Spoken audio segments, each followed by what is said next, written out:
Hello दोस्तों, आज फिर से शुरू कर दी है हमने मेहनत से आशिकी करनी।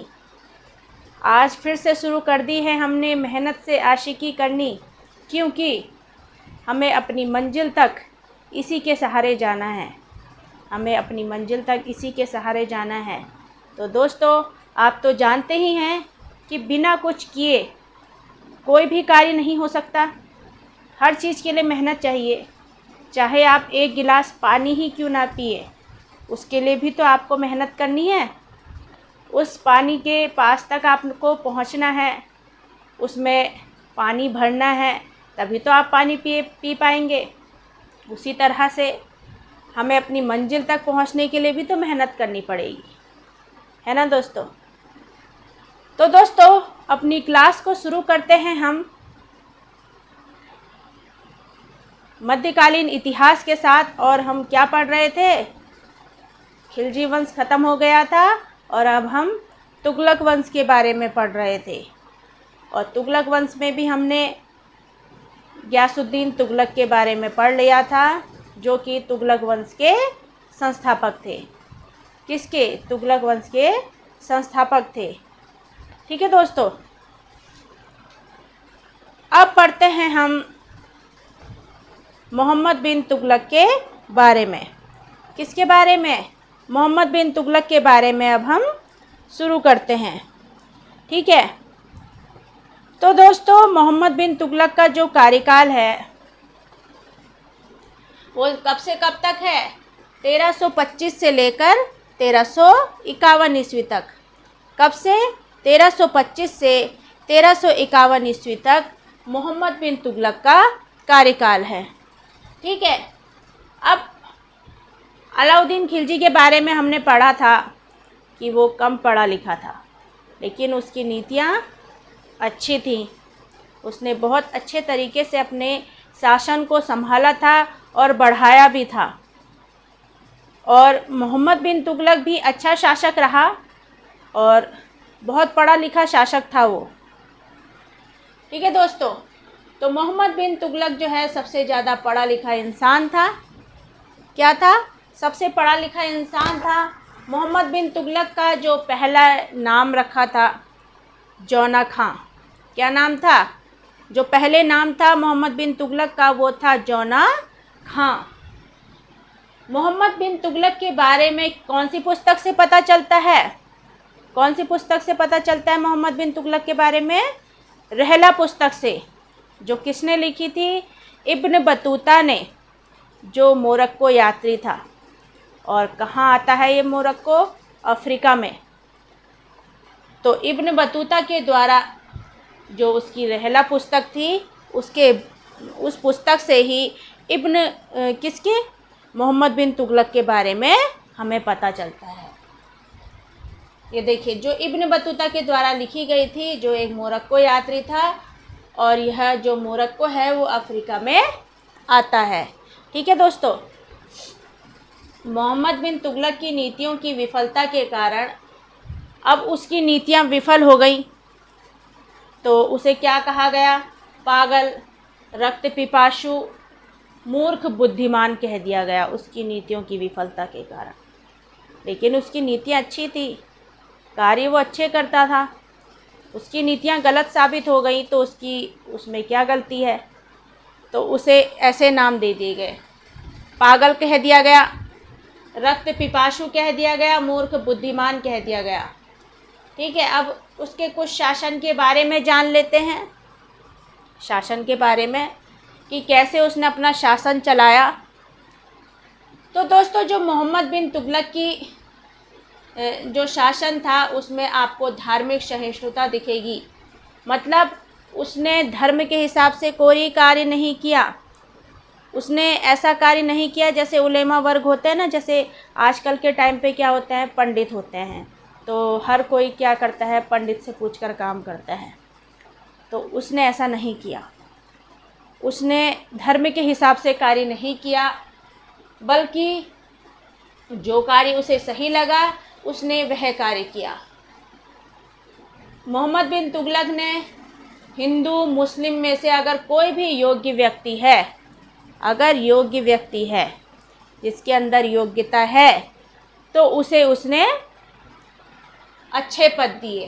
ठीक है। जैन और बौद्ध मठों में भी उसने दान दिया। जैन और बौद्ध मठों में भी दान दिया उसने, मोहम्मद बिन तुगलक ने। अमीर और उलेमा वर्ग के लोग जो है मोहम्मद तुगलक के कार्यों से नाराज़ थे, खफा थे। अब क्यों नाराज़ थे?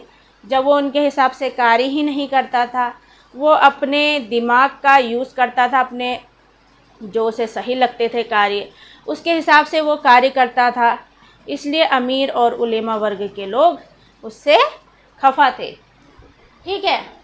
हिंदुओं के त्योहारों में भी इन्होंने भाग लिया। अब जो जैन और बौद्ध मठों में दान देते थे ना ये, तो उसमें जैन मुनि थे जिन प्रभासूरी। कौन थे? जिन प्रभासूरी, जिनको इन्होंने दान दिया था। किन्होंने? मोहम्मद बिन तुगलक ने। भूल तो नहीं गए हैं आप? मोहम्मद बिन तुगलक के बारे में बात कर रहे हैं हम। ठीक है दोस्तों। फिर अब हिंदुओं को उनकी योग्यता के अनुसार बड़े पद दिए, जैसे साई राज को मंत्री बनाया और रतन नाम के व्यक्ति को सिंध का राज्यपाल बनाया। रतन जो थे उन्हें सिंध का राज्यपाल बनाया। तो ये तो सही है ना दोस्तों। योग्य जो व्यक्ति होगा वो अपना कार्य अच्छे से करेगा, और अगर उसे कार्य करना होगा तो उस कार्य के योग्य बनेगा, तो उसे अच्छे पद तो मिलेंगे ही। ठीक है। अब सूफी संतों का मोहम्मद बिन तुगलक आदर करते थे। अजमेर की दरगाह पर जाने वाले यह प्रथम सुल्तान थे।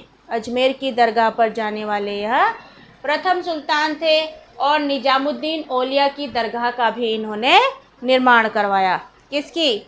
निजामुद्दीन औलिया की दरगाह का इन्होंने निर्माण कराया। अब निजामुद्दीन औलिया कौन थे आप जानते हैं? पढ़ा था हमने अपनी पिछली क्लास में। गयासुद्दीन तुगलक जो है और ये निजामुद्दीन औलिया, इनके बीच में क्या था? विवाद था। और जो बेटा है उन्होंने इनकी दरगाह बनवा दी। क्या बनवा दी? दरगाह बनवा दी। सती प्रथा पर भी ये रोक लगाना चाहते थे, लेकिन सफल नहीं हो पाए। फिर फिरोज शाह तुगलक इस पर रोक लगाने का प्रयास करेंगे। मतलब सती प्रथा उस टाइम से चली आ रही है, देखिए उस टाइम से चली आ रही है, और उस टाइम से लोग उस पर सुधार करना चाह रहे हैं, और लोगों को लगता है कि सती प्रथा गलत है। तभी तो लोग उस पर रोक लगाना चाहते थे, है ना। अब कुछ साम्राज्यवाद के बारे में इनके पढ़ लेते हैं। अब दक्षिण भारत में क्या करा दोस्तों? देखिए, पहले मैं आपको अलाउद्दीन खिलजी के बारे में बताती हूँ कि अलाउद्दीन खिलजी ने उत्तर भारत में और दक्षिण भारत में आक्रमण किए, मगर उत्तर भारत के राज्यों को अपनी दिल्ली सल्तनत में तो मिलाया, लेकिन दक्षिण भारत के राज्यों को अपनी दिल्ली सल्तनत में नहीं मिलाया। क्यों? क्योंकि वो वहाँ से वार्षिक रूप से क्या लेते थे? धनराशि लेते थे, और अगर वह दक्षिण भारत के राज्यों को भी अपने राज्य में मिला लेते तो हमेशा क्या होते? युद्ध होते रहते। इसलिए उन्होंने दक्षिण भारत के राज्यों को नहीं मिलाया, बल्कि उनको एक तरह से दबाव बनाया उनके ऊपर कि आप हमें वार्षिक रूप से धनराशि दीजिएगा। ठीक है। लेकिन मोहम्मद बिन तुगलक ने क्या करा? मोहम्मद बिन तुगलक ने दोस्तों ये करा कि उन्होंने दक्षिण भारत को दिल्ली सल्तनत में मिलाने की क्या बनाई? योजना बनाई। दिल्ली सल्तनत में मिलाने की योजना किसने?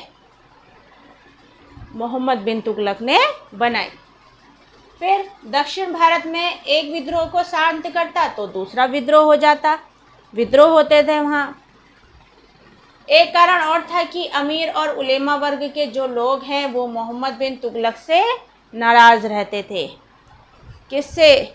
मोहम्मद बिन तुगलक से नाराज़ रहते थे अमीर और उलेमा वर्ग के लोग। क्यों? क्योंकि जो उलेमा हैं वो इसलिए नाराज़ थे क्योंकि मोहम्मद बिन तुगलक इस्लाम के अलावा दूसरे धर्मों को भी बढ़ावा दे रहे थे।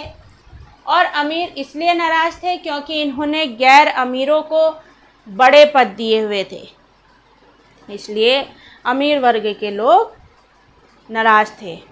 किससे? मोहम्मद बिन तुगलक से। तो आया आपको समझ में? अब जल्दी जल्दी से पूरा हमने जितना पढ़ा है उसका रिवीज़न कर लेते हैं और एक तरह से शॉर्ट नोट्स निकाल लेते हैं जो आपको बहुत जल्दी याद हो जाएंगे। ठीक है दोस्तों, अब हम शुरू करते हैं, शुरू से शुरू करेंगे। जैसे मोहम्मद बिन तुगलक का जो कार्यकाल है वो है 1325 से लेकर 1351 तक।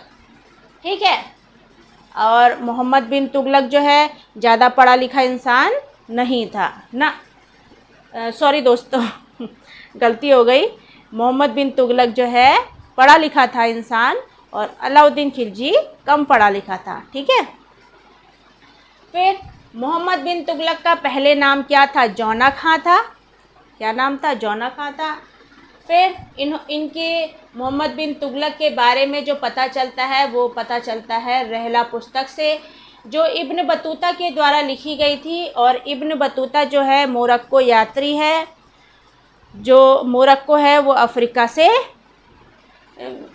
अफ्रीका में पड़ता है। ठीक है, अब मोहम्मद बिन तुगलक की नीतियों की विफलता के वजह से मोहम्मद बिन तुगलक को पागल, रक्त पिपासु, मूर्ख, बुद्धिमान कहा गया। ठीक है, अब कुछ शासन के बारे में कि मोहम्मद बिन तुगलक ने धर्म के हिसाब से कार्य नहीं किया, उन्हें जो कार्य सही लगा वो कार्य वह करते थे। ठीक है, हिंदू मुस्लिम में अगर कोई योग्य व्यक्ति होता था तो उन्हें अच्छे पद वो देते थे। जैन और बौद्ध मठों में भी इन्होंने दान दिया। अमीर और उलेमा वर्ग के लोग मोहम्मद बिन तुगलक से खफा थे। दोस्तों ऐसा एग्ज़ाम में आ जाता है, जैसे आपको ऑप्शन आ जाएंगे कि अमीर और उलेमा वर्ग के लोग मोहम्मद बिन तुगलक से नाराज़ थे या अमीर और उलेमा वर्ग के लोग मोहम्मद बिन तुगलक से खुश थे, और एक दो ऑप्शन और आ जाते हैं। ठीक है, तो इस तरह से 4 ऑप्शन आ जाते हैं जो बहुत ही हमें क्या कर देते हैं, एक तरह से डिस्टर्ब कर देते हैं माइंड को कि ये होगा क्वेश्चन का आंसर कि ये होगा। अब हमें पता ही नहीं रहता है कि अमीर और उलेमा वर्ग के लोग मोहम्मद बिन तुगलक से नाराज़ थे या खुश थे। तो दोस्तों मैं आपको बता देती हूँ, जो अमीर और उलेमा वर्ग के लोग थे वो अलाउद्दीन खिलजी से भी नाराज़ थे और मोहम्मद बिन तुगलक से भी नाराज़ थे। क्यों? क्योंकि इनका जो शासन करने की प्रक्रिया थी, तरीका था, वो लगभग एक सा था। ठीक है, इसलिए ये खफा थे। मोहम्मद बिन तुगलक के कार्यों से अमीर और उलेमा वर्ग के लोग खफा थे। हिंदू के त्योहारों में भी मोहम्मद बिन तुगलक जाते थे, हिंदुओं के त्योहारों में। ठीक है, अब जैन मुनि थे जो, वो जिन प्रभा सूरी, उनको मोहम्मद बिन तुगलक ने क्या दिया था? दान दिया था। हिंदुओं को उनकी योग्यता के अनुसार बड़े पद दिए, जैसे साई राज को मंत्री बनाया, रतन सिंह को सिंध का राज्यपाल बनाया। सूफी संतों का ये आदर करते थे। अजमेर दरगाह पर जाने वाले ये प्रथम सुल्तान थे। निजामुद्दीन औलिया की दरगाह का निर्माण करवाया। सती प्रथा पर रोक लगाई लेकिन सफल नहीं हुए। फिर दक्षिण भारत पर यह कब्जा करना चाहते थे। ठीक है, दक्षिण भारत पर कब्जा करना चाहते थे, लेकिन वहाँ एक विद्रोह शांत होता तो दूसरा विद्रोह हो जाता, दूसरा विद्रोह शांत होता तो तीसरा विद्रोह शुरू हो जाता। इस तरह से दक्षिण भारत में मोहम्मद बिन तुगलक जो हैं दक्षिण भारत के विद्रोह के कारण सफल नहीं हो पाए। ठीक है, फिर अब उलेमा क्यों नाराज़ थे? क्योंकि ये इस्लाम के अलावा दूसरे धर्मों को भी बढ़ावा देते थे, और अमीर जो थे वो इसलिए नाराज़ थे कि इन्होंने, मोहम्मद बिन तुगलक ने हमें छोड़कर गैर अमीरों को क्यों ऊंचे पद दिए। अब दोस्तों बताइए कि अगर एक व्यक्ति को, आपको मैं कहानी सुनाती हूँ कि एक व्यक्ति से कहा गया कि वहाँ शादी हो रही है, तो आप देखकर आइए कि वो शादी किसकी हो रही है, ठीक है। और दूसरे व्यक्ति से भी कहा गया कि आप देखकर आइए वहाँ शादी हो रही है और क्यों हो रही है, मतलब किसके वहाँ हो रही है, ठीक है। ये एक आपको मैं क्या बता रही हूँ, एक उदाहरण दे रही हूँ। योग्य और अयोग्य व्यक्ति के कुछ लक्षण बता रही हूँ, ठीक है। अब एक व्यक्ति गया, मतलब ए व्यक्ति गया समझिए, ठीक है। अब वो उससे जितना कहा गया वो उतना काम करके आ गया कि महाराज इसकी शादी हो रही है, ठीक है। अब गया दूसरा बी व्यक्ति गया, अब उससे कहा गया कि आप भी पूछ कर आइए किसकी शादी हो रही है, ठीक है, और कहाँ हो रही है, तो ऐसा ऐसा मतलब पूछ कर आइए। तो वो मतलब सिर्फ एक ही जवाब लेकर नहीं आया, वो सारे जवाब लेकर आया कि महाराज उस व्यक्ति की शादी हो रही है और ये बारात वहाँ जाएगी, वहाँ से उसके जो भी जान पहचान वाले हैं, मतलब उसके माता पिता के बारे में सारी खबर निकाल लेगा और लड़के की तरफ से भी सारी खबर निकाल लेगा, कहाँ वो व्यक्ति रहता है जहाँ उसकी शादी हो रही है और कहाँ वो लड़की रहती है जहाँ उसकी शादी हो रही है, मतलब वो सारी खबरें निकाल लाएगा। तो बताइए कि इसमें योग्य और अयोग्य व्यक्ति कौन है? योग्य व्यक्ति तो वही है ना जिससे हमने सिर्फ एक क्वेश्चन करा कि आप वहाँ देख कर आइए, तो वो सारे क्वेश्चंस का आंसर निकाल लाया, सारे जवाब निकाल लाया, तो वो क्या कहलाएगा? योग्य व्यक्ति कहलाएगा ना। या वो योग्य व्यक्ति कहलाएगा कि जो सिर्फ जिससे जितना कार्य कहा वो उतना कार्य करके आ गया, उसे तो योग्य नहीं कहा जाएगा ना। तो दोस्तों योग्य और अयोग्य में यही फ़र्क होता है कि योग्य जो होता है वो ज़्यादा से ज़्यादा नॉलेज गेन करने की कोशिश करता है कि कहीं से भी हमें पूछ सकते हैं, कहीं से भी आ सकता है क्वेश्चन। लेकिन अयोग्य व्यक्ति क्या होता है, सिर्फ उतना ही पढ़ेगा जितना उसकी बुक में है या जिसमें लिखा हुआ है, उससे मतलब नहीं है कि हमें मतलब अलग से भी आ सकता है ना। जैसे आजकल के कंपटीशन के एग्ज़ाम हो रहे हैं, तो देखिए आप कितना टफ़ एग्ज़ाम हो गया है। करंट से भी आ रहा है, उत्तराखंड से ले लीजिए, पूरे इंडिया की हिस्ट्री आ रही है, ज्योग्राफी आ रही है, पॉलिटी आ रही है, इकोनॉमिक्स आ रही है, सारे सब्जेक्ट आ रहे हैं और सब सब्जेक्टों का सिर्फ एक पेपर बना दिया जाता है। तो दोस्तों जब एक उसका पेपर बना दिया जाता है सारे सब्जेक्टों का, तो बताइए कि वो अगर एक बुक पढ़ेगा उसमें से ज़्यादा नॉलेज गेन कर पाएगा या वो सारी जगह से नॉलेज लेगा उसमें वो ज़्यादा अपना एग्ज़ाम क्लियर कर पाएगा।